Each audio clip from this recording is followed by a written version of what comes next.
ഒരു ഫിലോസഫിക്കൽ ടച്ചുള്ളൊരു പാട്ട് ആ പടത്തിൽ അനിവാര്യമായിരുന്നു.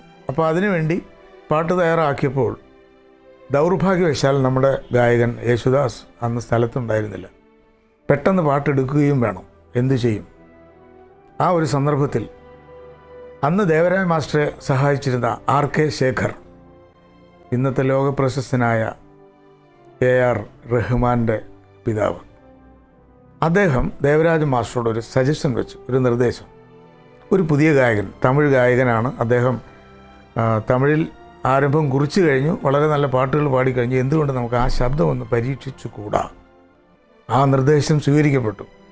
SP ബാലസുബ്രഹ്മണ്യത്തെ ആ പാട്ട് പാടാനായി നിയോഗിക്കുന്നു. അന്ന് അദ്ദേഹം കോടമ്പാക്കത്ത് ആർക്കാട് റോഡിലുള്ള മീനാക്ഷി എഞ്ചിനീയറിംഗ് കോളേജിലെ വിദ്യാർത്ഥിയാണ്. പക്ഷെ ആ പാട്ടിനെ കുറിച്ച് SPBയുടെ ഒരു കമൻറ്റ് വർഷങ്ങൾക്ക് ശേഷം ഞാൻ അറിഞ്ഞു. അദ്ദേഹത്തിൻ്റെ ഒരു ഇൻ്റർവ്യൂവിൽ അദ്ദേഹത്തിന് ആരോ ചോദിച്ചു, നിങ്ങൾ ഏതെല്ലാം ഭാഷയിൽ പാടിയിട്ടുണ്ട്? ഞാൻ മലയാളത്തിൽ ഒറ്റ പാട്ടേ പാടിയിട്ടുള്ളൂ.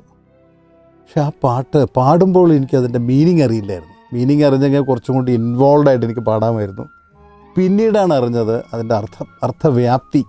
ഈ കടലും മറുകടലും, മറുകടലിൽ ഒരു ലോകമുണ്ടോ, അവിടെ മതമുണ്ടോ, ജാതിയുണ്ടോ എന്നൊക്കെ പറഞ്ഞിട്ടുള്ള ഒരു മീനിങ്.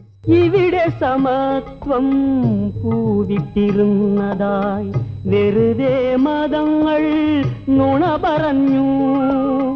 ഹിന്ദുവിനെ കണ്ടു, മുസൽമാനെ കണ്ടു,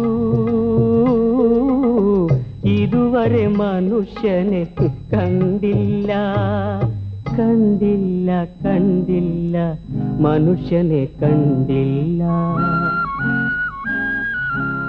ഈ കടലും മറുകടലും ഭൂമിയും മാനവും കടന്ന് 14 ലോകങ്ങൾ കാണാൻ ഇവിടുന്നു പോണവരേ. പാട്ടുകൾക്ക് വളരെ പ്രാധാന്യമുള്ള സേതുമാധവൻ സാറിൻ്റെ മറ്റൊരു ചിത്രമാണ് അടിമകൾ. എല്ലാ പാട്ടുകളും ഹിറ്റ്. AM രാജ പാടിയ 2 പാട്ടുകൾ, മാനസേശ്വരി മാപ്പുതരൂ, പിന്നീട് താഴമ്പൂ മണമുള്ള തണുപ്പുള്ള രാത്രിയിൽ തനിച്ചിരുന്നുറങ്ങുന്ന ചെറുപ്പക്കാരി. അന്നത്തെ ക്യാമ്പസുകളിൽ ഇങ്ങനെ അലയടിച്ചിരുന്ന ഒരു പ്രേമഗാനമാണ്. ദേവരാജൻ മാഷ് AM രാജയെ കൊണ്ട് താഴമ്പൂ മണമുള്ള എന്ന പാട്ട് പാടിച്ചു. അത് എന്താണെന്ന് ചോദിച്ചാൽ ദാസാർ അപ്പോഴും പാടിക്കൊണ്ടിരിക്കുന്ന സമയമാണ്. പക്ഷേ ഒരു വ്യത്യസ്തതയ്ക്ക് വേണ്ടിയിട്ടായിരിക്കാം അദ്ദേഹം പാടിച്ചത്. പിന്നെ ഒന്ന് സത്യൻ സാറിൻ്റെ ശബ്ദവുമായിട്ട് യോജിച്ചതാണെന്ന് കരുതിയിട്ടായിരിക്കാം AM രാജയെ കൊണ്ട് ആ പാട്ട് പാടിച്ചത്. പക്ഷേ എനിക്ക് തോന്നുന്നൊരു കാര്യം, ദേവരാജൻ മാസ്റ്റർ എന്ന മഹാപ്രതിഭ അദ്ദേഹം തീരുമാനിച്ചു ഈ ഗായകനെ കൊണ്ട് പാടിക്കണം. ദേവി സ്വയംവരം ചെയ്തൊരു ത്രേതായുഗത്തിലെ ശ്രീരാമൻ എന്ന പാട്ടിൽ P. ജയചന്ദ്രൻ സാറും സുശീല മേം കൂടി ഈ പാട്ട് പാടി നമ്മൾ കേട്ട് എത്രയോ കാലം ഈ പാട്ട് മനസ്സിലിങ്ങനെ പിന്നെയും കേൾക്കുമ്പോൾ എനിക്കൊരു സംശയം തോന്നിയിട്ടുണ്ട്. ഇതിൻ്റെ ഇടയിലുള്ള ശബ്ദം ജയചന്ദ്രൻ സാറിൻ്റെ ശബ്ദം അല്ലല്ലോ എന്ന്. ഇങ്ങനെ ഇടയ്ക്കൊരു ഡയലോഗ്സ് കേൾക്കാം, അതുപോലെ തന്നെ സ്ത്രീ ശബ്ദവും ഉണ്ട്. അപ്പം എനിക്ക് തോന്നുന്നു അക്കാലത്ത് പാട്ടുകളിൽ ഇങ്ങനെ ഇടയിൽ ഡയലോഗ് ഉപയോഗിച്ചിട്ടുള്ള അപൂർവം ചില ഗാനങ്ങളിലൊന്നാണെന്ന് തോന്നുന്നു. അപ്പോൾ ഇത് ആരുടെ ശബ്ദമാണെന്നുള്ളത് എനിക്ക് അറിഞ്ഞുകൂടാ. എൻ്റെ കുട്ടിക്കാലത്ത് കേൾക്കുമ്പോൾ ഞാൻ ഈ സിനിമ കണ്ടിട്ടില്ല. വാഴവ്യമായം എന്ന സിനിമയാണെന്നും സേതുമാധവൻ സാറ് സംവിധായകനാണെന്നുള്ളതൊക്കെ പിന്നീട് നമുക്ക് വരുന്ന അറിവുകളാണ്. അപ്പോൾ അങ്ങനെ ഈ പാട്ട് കേട്ടപ്പോൾ ഇത് ആരുടെ ശബ്ദമാണെന്ന് അറിയില്ല. പിന്നീടാണ് ഇതിൻ്റെ വിഷ്വൽ കാണുന്നതും സത്യൻ മാസ്റ്ററും ഷീലാമ്മയും കൂടെ ഈ ഗാനരംഗം അഭിനയിക്കുന്നത് കാണുന്നു. അപ്പോൾ ഇപ്പോൾ പുറകോട്ട് ചിന്തിക്കുമ്പോൾ ഇപ്പം നമ്മൾ റെക്കോർഡിങ്ങിൻ്റെ സാങ്കേതിക വശങ്ങളൊക്കെ നമുക്ക് അറിയാവുന്നതുകൊണ്ട് ഇത് ഇന്നത്തെ കാലത്താണെങ്കിൽ ഈ പാട്ട് പാടിയതിന് ശേഷം അതിലെ ഹീറോയിൻ്റെയും ശബ്ദം വേണമെങ്കിൽ നമ്മൾ പിന്നീട് അവരെ സ്റ്റുഡിയോയിൽ വിളിച്ചിട്ട് ആ ട്രാക്ക് മാത്രം റെക്കോർഡ് ചെയ്ത് അവിടെ ഇൻസേർട്ട് ചെയ്യാൻ പറ്റും.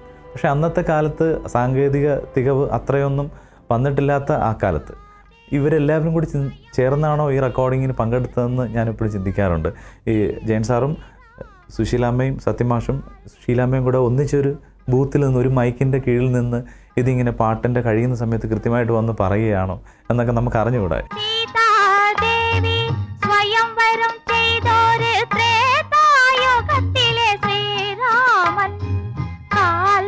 കൊണ്ടൊന്നു തൊട്ടപ്പോൾ പണ്ട് കാട്ടിലെ കല്ലൊരു മോഹിനിയായി. അതുകൊണ്ട് എനിക്ക് പേടിയാവുന്നു. എന്തിന്?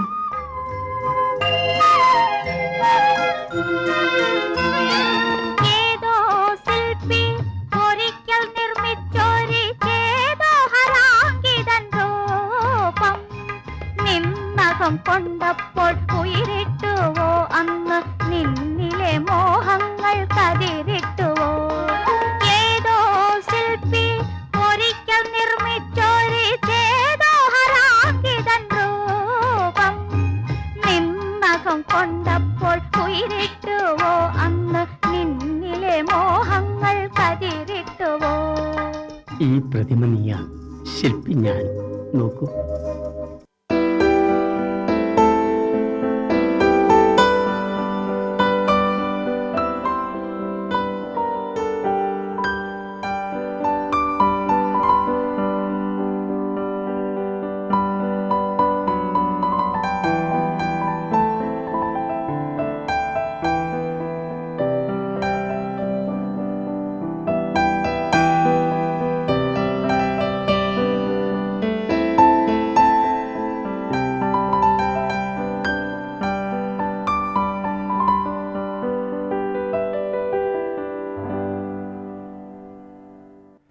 It's A mellow.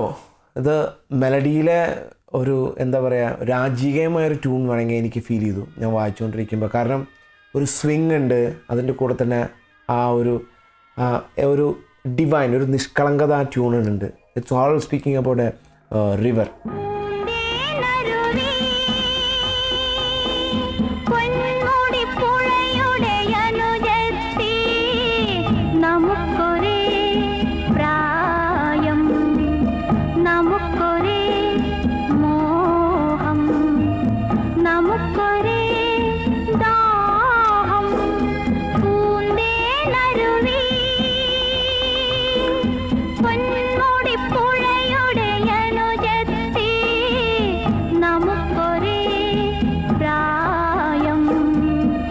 നമുക്കൊരേ